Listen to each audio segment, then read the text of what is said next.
Баршаңызға қайырлы күн, құрметті көрермендер. Бүгін сіздермен тауықтың қанаттарынан шашлик жасайтын боламыз.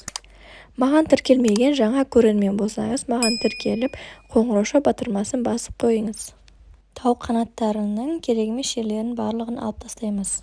Енді маринадтау үшін дәміне қарай тұз себеміз және де кетчуп қосамыз.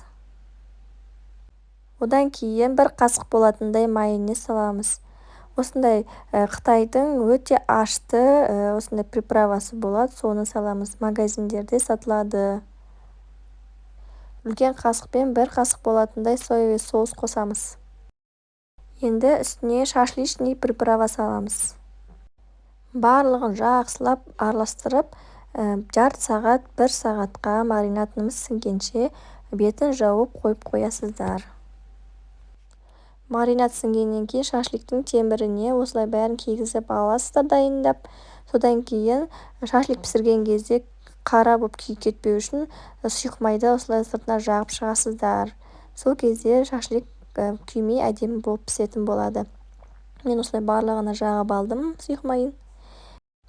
Шашликті пісіру үшін осындай мангалға отындарыңызды шауып дайындап аласыздар. Егер сізде сексеуіл отын болса, сол тіпті жақсы болады. Бізде бітіп қалды. Одан кейін осындай отын пайдаландым.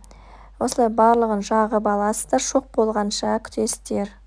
Шоқ болғаннан кейін шашликтерді үстіне қойып, айналдыра отырып, 15-20 минутта пісіріп аласыздар. Осылай айналдырып, кезекпен отырасыздар. Су сеппейміз.